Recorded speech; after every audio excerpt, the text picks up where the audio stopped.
नमस्कार, FM news देख रहे हैं आप। मैं हूं आपके साथ नेहा वालिया। रुक करेंगे बड़ी खबरों का। शिवसेना नेता संजय राउत के खिलाफ ईडी ने बड़ी कार्रवाई की है। ईडी ने पत्राचाल भूमि घोटाला मामले में संजय राउत की करोड़ों की संपत्ति अटैच की है। ईडी ने पीएमएलए जांच में राउत से जुड़े अलीबाग के 8 प्लॉट और मुंबई के फ्लैट कुर्क किए।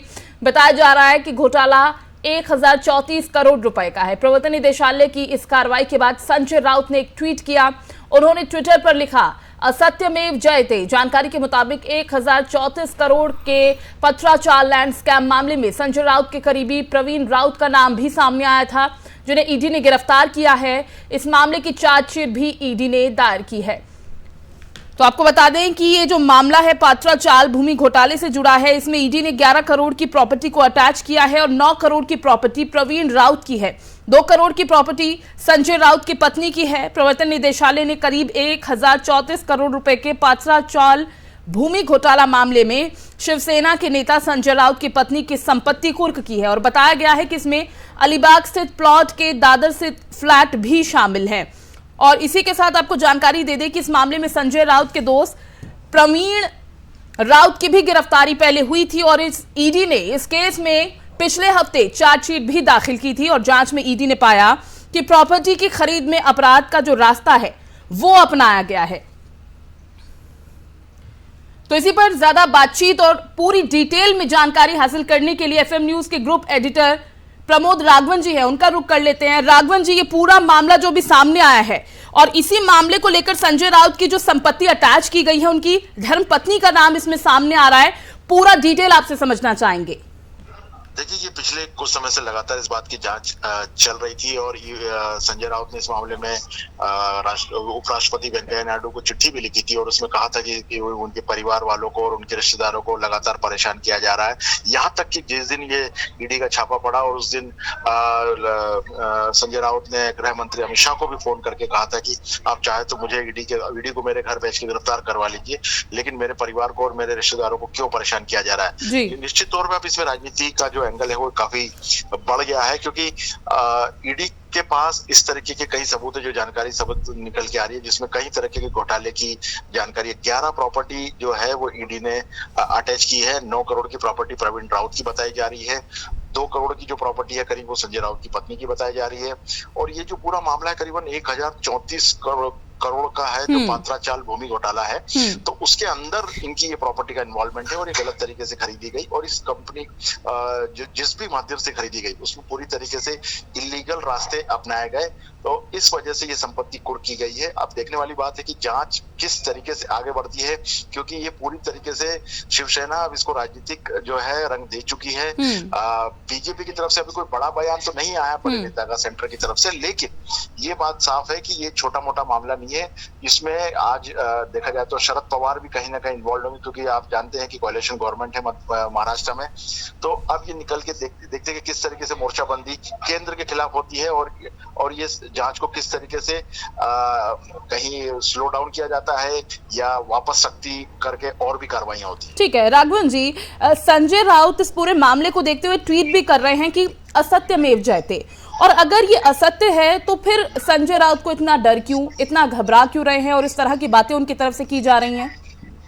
देखिए, राजनीति में बहुत सारी चीजें बड़ी सिंबॉलिक होती हैं और क्योंकि कोई भी अपने आप को बैकफुट में कभी दिखाता नहीं है, चाहे बैकफुट में भले ही वो हो। अभी संजय राउत जिस तरीके से उनकी बॉडी लैंग्वेज है, जिस तरीके का उनका प्रेजेंटेशन है, वो निश्चित तौर पे ये साबित करना चाहते हैं कि ये पूरी कार्रवाई जो है वो राजनीतिक दोष की वजह से जो द्रोह मतलब जो एक कॉन्स्पिरेसी का एंगल वो देना चाह रहे हैं कि केंद्र उनका महाराष्ट्र में, चूंकि आपको याद होगा अजित पवार ने किस तरीके से सुबह शपथ दिलवा दी गई थी और उसके बाद किस तरीके से सत्ता का नाटक चला था और उसमें और वो ये तमाम एंगल इसमें सब जुड़े हुए हैं। हालांकि जो नंबर गेम है 100 से ज्यादा सीटें बीजेपी की है, लेकिन बाकी शिवसेना, एनसीपी, कांग्रेस जो इन्होंने मिलकर जो सरकार बनाई है वो 154 के आसपास आंकड़ा है। तो अभी भी कोalition गवर्नमेंट तो अपने हिसाब से पक्की है, लेकिन ये बात कहीं ना कहीं इशारों में समझी जा सकती है कि जब भी इस कोalition गवर्नमेंट के खिलाफ मौका मिलता है तब कोई भी मौका बीजेपी नहीं छोड़ती है। और इस बार तो मौका इतना बड़ा है कि ईडी ने छापा मारा है और ईडी ने प्रॉपर्टी जब्त की है, तो निश्चित तौर पर मामला छोटा मोटा नहीं होगा। निश्चित तौर पर और इसको राजनीतिक इस पे सियासत और ज्यादा होगी। अच्छा, कहा यह भी जाता है कि जो केंद्र है वो एजेंसियों का दुरुपयोग करती आई है। ऐसा पहली बार नहीं है, बहुत सारे मामलों में राघवन जी आपको भी याद होगा कि हमेशा जो एजेंसीज हैं उन पर सवाल हमेशा उठाया गया है। लेकिन एजेंसियों के द्वारा जहां भी हमने देखा कि छापेमारी की जाती है वहां कुछ ना कुछ हमेशा मिलकर जरूर निकलता है, जरूर मिलता है। तो यानी पाक साफ तो कोई भी नहीं, जहां पर भी छापेमारी होती है कुछ ना कुछ निकलकर सामने हमेशा आया है। नेहा देखिए, ये जो एजेंसी का दुरुपयोग वाला मामला ये बड़ा लंबी डिबेट का सब्जेक्ट है और आज से नहीं, ये सालों से हम देखते आ रहे हैं, चाहे वो कांग्रेस की गवर्नमेंट हो, यूपीए की गवर्नमेंट हो, यूपी की गवर्नमेंट हो, या किसी भी स्टेट में अगर जिस तरह की भी कार्रवाई होती है। लेकिन उसमें मैटर ये करता है कि किस मौके पर छापा मारा गया, कितने सबूत मिले, वो सबूत पब्लिक डोमेन में कितने आए, उसके बाद वो जो भी छापेमारी की कार्रवाई के बाद क्या वो नतीजे पे किसी तरह की कोई कार्रवाई हुई या बाद में लगी, क्योंकि तमाम सब चीजें कहीं ना कहीं एक दूसरे से जुड़ी है। और सियासत होना लाजमी है, क्योंकि जब सरकार केंद्र में जब अलग होती है, स्टेट में जब अलग होती है, तो ये टकराहट अक्सर होती रही है। और टकराहट का सबसे बड़ा मुद्दा एजेंसी ही बनती है, क्योंकि एजेंसी अपनी कार्रवाई करती है। हो सकता है कहीं एजेंसी के ऊपर कोई प्रेशर भी हम कह सकते हैं, बट ये मैंने कहा कि गंभीर डिबेट का मुद्दा है। लेकिन जब कार्रवाई में कोई सबूत मिलता हो, किसी तरह की जांच में कोई नतीजे सामने आते हो, तो फिर ये सब बातें दरकिनार हो जाती हैं। और इसी बीच में अपने दर्शकों को यह भी बता दूं कि बीजेपी नेता किरीट सोमैया का भी इस पर बयान सामने आया है। वो कह रहे हैं कि संजय राउत ने ईडी को बताया था कि उन्होंने 55 लाख रुपए का चेक प्रवीण राउत को लौटा दिया था। प्रवीण अभी जेल में है और सवाल अब यह है कि क्या संजय राउत उनके बिजनेस पार्टनर थे। मैंने ईडी से इस मामले में संजय राउत की भूमिका की जांच की भी मांग उठाई थी। राघवन जी, ये बीजेपी नेता किरीट सोमैया का इस पर बयान आया है। देखिए, वो बिल्कुल उनको, देखिए मैंने कहना चाहे किरीट सोमैया हो या कोई भी बीजेपी नेता, वो इस समय कोई मौका नहीं छोड़ेंगे, क्योंकि इस समय पूरी तरीके से जो ईडी ने जो छापा मारा उसमें कई तरीके के सबूत मिले हैं, इसको हम नकार नहीं सकते। जब अब इस सबूतों की गहराई में जांच किस तरीके से होती है और क्या सबूत आगे पेश किए जाते हैं, पब्लिक डोमेन में कौन से सबूत आते हैं, अब यहीं पर अब चूंकि जब तक संजय राउत को भी बहुत अच्छे से मालूम है, जब तक क्योंकि कोई भी जब एजेंसियां कार्रवाई करती है तो हर सबूत पब्लिक डोमेन में नहीं होता है, तो इसका फायदा राजनीतिक जो सियासत कर रहे हैं वो उठा लेते हैं। वो अपने आप को ट्विटर के माध्यम से, सोशल मीडिया के माध्यम से एक तरीके से अपनी बातों को बड़े मजबूती की तरीके से रखते हैं। लेकिन सबसे बड़ी बात वही है कि जब ये जांच कंप्लीट होगी, जब किसी नतीजे पे पहुंचेगी, आपको याद होगा अनिल देशमुख वाला मामला, जब उनकी गिरफ्तारी हुई थी, उसके पहले भी जब ये जिस तरीके से जब वो गृह मंत्री के पद पर थे महाराष्ट्र में, तब जिस तरीके से पूरा एपिसोड यही दोहराया गया था। बस अभी फर्क ये है कि इस बार ईडी इन्वॉल्व हो गई है, उस समय सीबीआई थी। तो बहुत सारी चीजें यही है कि, लेकिन आखिरी में अगर गलत किसी ने किया है तो निश्चित तौर पर उस पर कार्रवाई तो होनी ही चाहिए। बिल्कुल बिल्कुल। बहुत शुक्रिया आपका इस तमाम जानकारी के लिए। तो आपको बता दें कि प्रवर्तन निदेशालय ने बड़ा एक्शन लेते हुए संजय राउत की पत्नी की करोड़ों की जो संपत्ति है उसको अटैच किया है।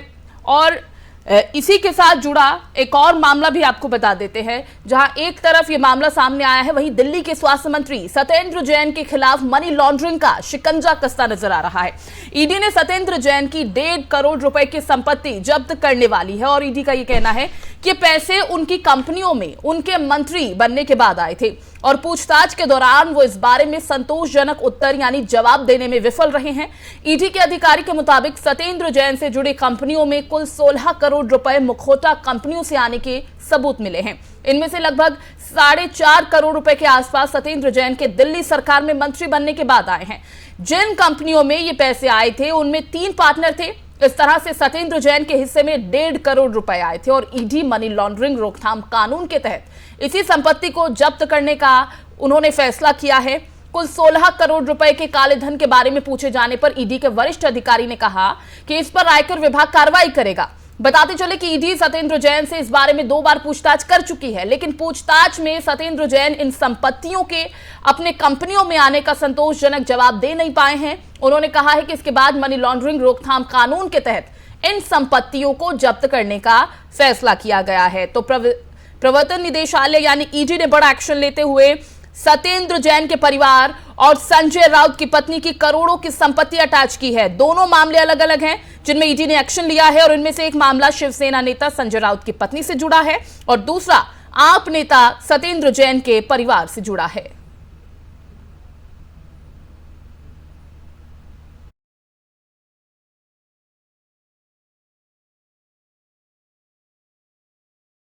बढ़ते आगे, वित्त मंत्री निर्मला सीतारमण ने राज्यसभा में chartered accountants cost and worker accountants bill 2022 पेश किया है। इस बिल को पेश करते हुए वित्त मंत्री निर्मला सीतारमण ने क्या कुछ कहा, आपको सुनवाते हैं। Now we are taking this bill, the Chartered Accountants, the Cost and Works Accountants and the Company Secretaries Amendment Bill 2022. Srimati Nirmala Sitharaman to move a motion for consideration of the Chartered Accountants, the Cost and Works Accountants and the Company Secretaries Amendment Bill 2022. Sir, I rise to move that the bill further to amend the Chartered Accountants Act 1949, the Cost and Works Accountants Act 1959 and the Company Secretaries Act 1980 as passed by the Lok Sabha be taken into consideration. Honorable Minister, आप कुछ बोलना चाहेंगे? Sir, I'll do it to my reply. Thank you. Motion moved.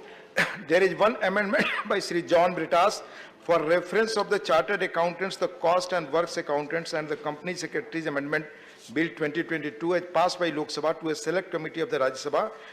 Member may move his amendment at this stage without any speech. Sri John Britas, Honorable John Britas, absent. So motion not moved. Now, और वहीं आज BJP संसदीय दल की बैठक हुई। संसद सत्र की आखिरी संसदीय दल की बैठक थी और इस दौरान प्रधानमंत्री नरेंद्र मोदी, गृह मंत्री अमित शाह और बीजेपी अध्यक्ष जेपी नड्डा मौजूद रहे। इन तीनों नेताओं के अलावा पार्टी के सभी सांसद मौजूद रहे। इस दौरान बीजेपी ने आगे की रणनीति पर सांसदों से चर्चा भी की। प्रधानमंत्री नरेंद्र मोदी ने सभी सांसदों से अपने क्षेत्र में काम करने के लिए कहा। बीजेपी संसदीय दल की बैठक अंबेडकर इंटरनेशनल सेंटर में हुई। इससे पहले 29 मार्च को भी बीजेपी संसदीय दल की बैठक हुई थी। प्रधानमंत्री नरेंद्र मोदी ने बीजेपी संसदीय दल की बैठक को संबोधित किया। उन्होंने जल संरक्षण पर जोर दिया और कहा कि सांसद अपने इलाके में जलाशयों की प्रगति का काम करें। उन्होंने सांसदों से कहा कि वो अगले 15 दिनों तक अपने अपने इलाके में रहें, अपने यहाँ के तालाब और वाटर बॉडीज को संवारने का काम करें। पीएम मोदी ने कहा कि कल 6 अप्रैल को पार्टी की स्थापना दिवस है, लिहाजा जो पार्टी की नीतियां हैं उन्हें सांसद अपने इलाके में पहुंचाएं। जनता के हित में चलाए गए सरकार के कार्यक्रमों की जानकारियां भी उन्हें दें।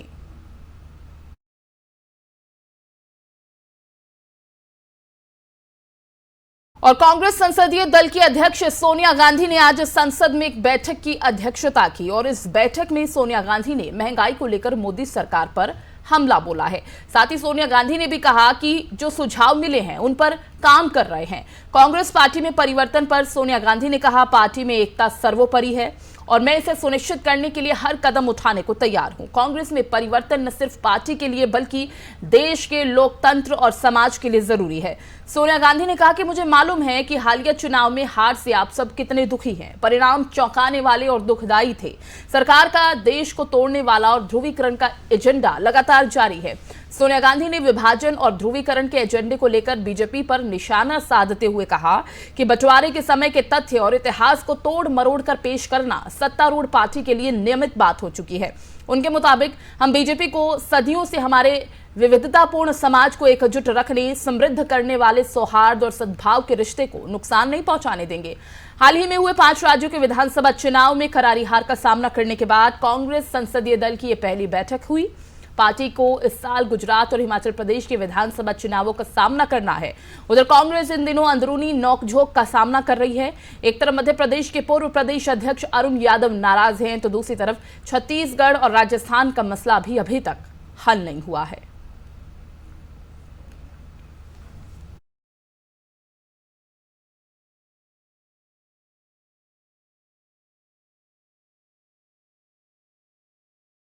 आज दिल्ली में कांग्रेस संसदीय दल की बैठक हुई, जिसमें कांग्रेस के भविष्य को लेकर विचार किया गया। कांग्रेस की इस बैठक को लेकर केंद्रीय मंत्री अनुराग ठाकुर ने निशाना साधा है। उन्होंने क्या कुछ कहा इस बैठक को लेकर, वो आपको सुनवाते हैं। सोनिया जी की चिंताएं हम समझ सकते हैं, क्योंकि गांधी परिवार से बाहर कांग्रेस देखती नहीं है और परिवार के भी सब लोग प्रयास करके देख चुके हैं।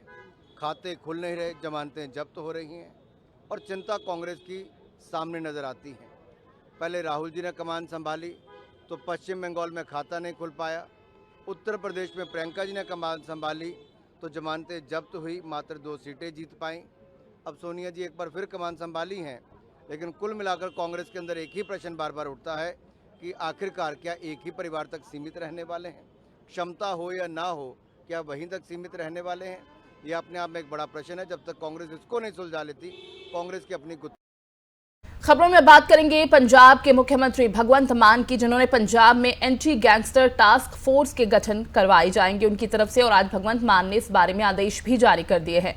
उनका कहना है कि एक एडीजीपी रैंक का अधिकारी टास्क फोर्स का नेतृत्व करेगा। ये टास्क फोर्स गैंगस्टर्स के आतंक को रोकेगी। राज्य में लोग गैंगस्टर्स की आपराधिक गतिविधियों से जूझते रहे हैं। आम आदमी पार्टी ने वादा किया था कि सत्ता में आने पर राज्य में एंटी गैंगस्टर टास्क फोर्स का गठन कर पंजाब को अपराध मुक्त करेगी।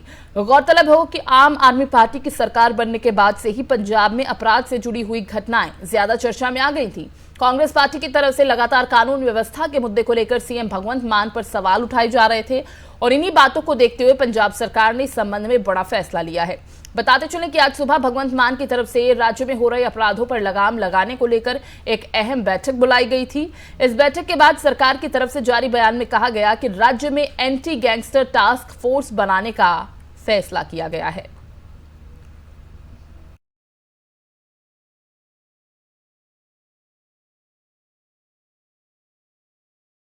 भोपाल में मध्य प्रदेश सुशासन और डेवलपमेंट रिपोर्ट पेश करते हुए सीएम शिवराज सिंह चौहान ने पीएम मोदी की शान में कसीदे पढ़े। क्या कुछ उन्होंने कहा, सुनवाते हैं आपको। प्रधानमंत्री जी की गाइडेंस में हम काम कर रहे हैं और सचमुच में मैं इसलिए नहीं कह रहा कि वो प्रधानमंत्री है इसलिए कह रहा हूं, उनके अंदर से एक शक्ति है जो भारत के लिए उनसे काम करवा रही है। भारत के लिए वरदान है वो, उनके गाइडेंस में हम काम कर रहे हैं। लेकिन जब मध्य प्रदेश जैसे राज्य की आप बात करते हो तो हम कहे जाते थे बीमारू राज्य। अब मैं मध्य प्रदेश के साथ बाकी राज्यों का नाम नहीं लूंगा, लेकिन हम बीमारू राज्य थे। अगर ये 15 साल का सफर देखेंगे तो बीमारू राज्य से निकल के मध्य प्रदेश विकासशील राज्य तो बना, विकसित राज्यों की पांत में खड़ा होने की स्थिति में पहुंच गया। उधर बिहार के किसानों पर बोझ बढ़ने वाला है। नीतीश सरकार किसानों का लगान और मालगुजारी 3 गुना करने की तैयारी में है। बिहार के जिन इलाकों में सर्वे का काम पूरा हो जाएगा वहां लगान की रकम 3 गुना बढ़ा दी जाएगी। पूरे बिहार में सर्वे का काम पूरा होने के बाद लगान की बढ़ी हुई रकम में एकरूपता आएगी। फिलहाल उन इलाकों के लिए अलग दर है जहां रिवीजन सर्वे हुआ था। जिन जिलों में कैडेस्ट्रल सर्वे हो चुके हैं वहां अलग दर से लगान वसूले जाएंगे। दर रिवाइज होने पर हर साल किसानों से सरकार को 500 करोड़ की आमदनी होगी।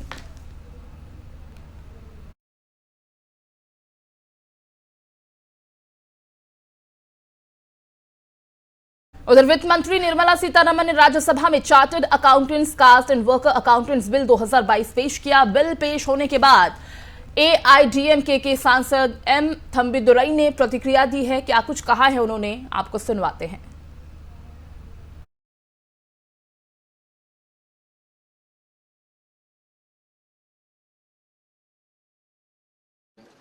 Other members previously said, the persons who are not knowing a chartered accountant, whether they can deal all these things. Sir, I was also holding this ministry, company affairs, 98, 99. I am not a chartered accountant. But still I am the minister for this concerned department, I know that. At that time, I visited many conferences conducted by this Cost Chartered Accountant Association, and I attended many conferences. They requested so many demands, what to do and what are things. Here, with a good intention, our government has brought such amendments. Because already former finance minister, Mr. Chidambaram, raised when Madam was here discussing a finance appropriation bill at that time. Where is the confidence of private investors in the country?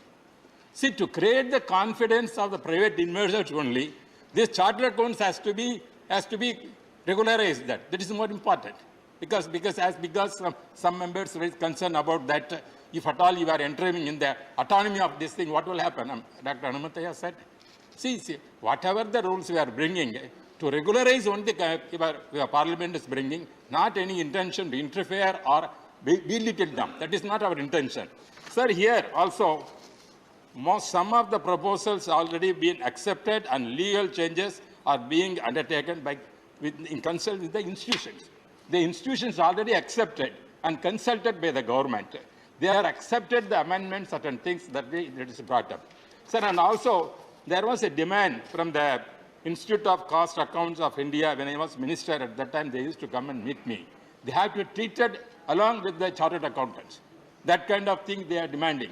But most of the things always conflict is that chartered accounts and cost accountants, this association, that has to be sorted out. That is the, I am requesting Honorable Minister, she will take up that issue. This is very important, sir. And also, sir, even the Prime Minister, the disciplinary track record of ICAE had come under the scanner a few years ago, with even the Prime Minister and flagging it at the time of the launch of goods and service tax, sir.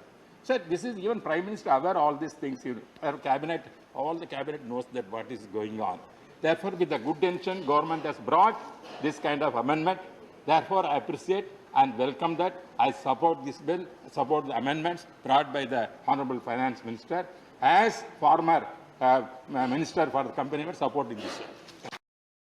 Arya Samaj शादी में विशेष विवाह अधिनियम 1954 की धारा 5 से 8 तक के प्राविधान लागू करने के आदेश पर सुप्रीम कोर्ट ने सोमवार को अंतरिम रोक लगा दी है। इसके साथ ही कोर्ट ने हाईकोर्ट के आदेश को चुनौती देने वाली आर्य समाज संस्था की याचिका पर मध्य प्रदेश सरकार को नोटिस भी जारी किया। मध्य प्रदेश हाईकोर्ट की ग्वालियर पीठ ने 17 दिसंबर 2021 को एकल पीठ के 9 दिसंबर 2020 के उस आदेश को सही ठहराया था जिसमें शादी का प्रमाण पत्र सिर्फ कानून में अधिकृत सक्षम अथॉरिटी ही जारी कर सकती है। आर्य समाज संस्था सेक्रेटरी मध्य भारत आर्य प्रतिनिधि सभा ने इस फैसले को सुप्रीम कोर्ट में चुनौती दी है। सोमवार को न्यायमूर्ति के.एम. जोसेफ और ऋषिकेश राय की पीठ ने हाईकोर्ट के आदेश पर अंतरिम रोक लगाते हुए याचिका पर नोटिस जारी किया। इससे पहले श्याम दीवान ने कहा कि हाईकोर्ट ने आदेश देकर अपने अधिकार क्षेत्र का अतिक्रमण किया है।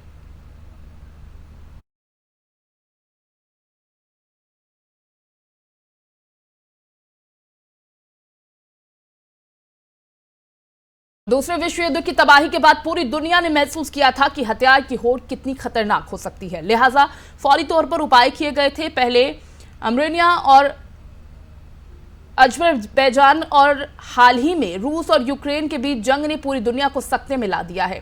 अमेरिका की संस्था अलाइड मार्केट रिसर्च की रिपोर्ट ने पूरी दुनिया को सकते में ला दिया है। रिपोर्ट में दावा किया गया है कि हथियारों का अंतर्राष्ट्रीय बाजार 73% तक बढ़ सकता है।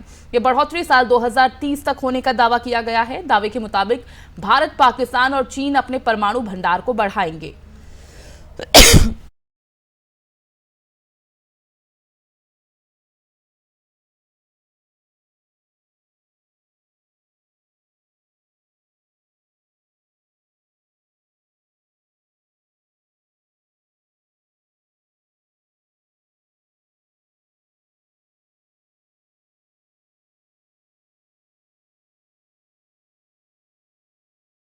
और इस वजह से बाजार का जो आकार है वो 12,000 करीब 600 करोड़ बताया जा रहा है, जो बढ़ सकता है। और इसी के साथ आपको बता दें कि रिपोर्ट के मुताबिक 2020 में इस बाजार का जो आकार है वो 7,300 करोड़ डॉलर था और कोरोना महामारी के दौरान पूरे रक्षा क्षेत्र पर इसका असर हुआ और मंदी आई। लेकिन हालात अब बदल चुके हैं। उत्तरी अमेरिका देश 2020 में आधे बाजार की खरीद करते थे, यहां अब भी बदलाव होंगे और भारत, पाकिस्तान और चीन प्रमुख खरीदार बन सकते हैं।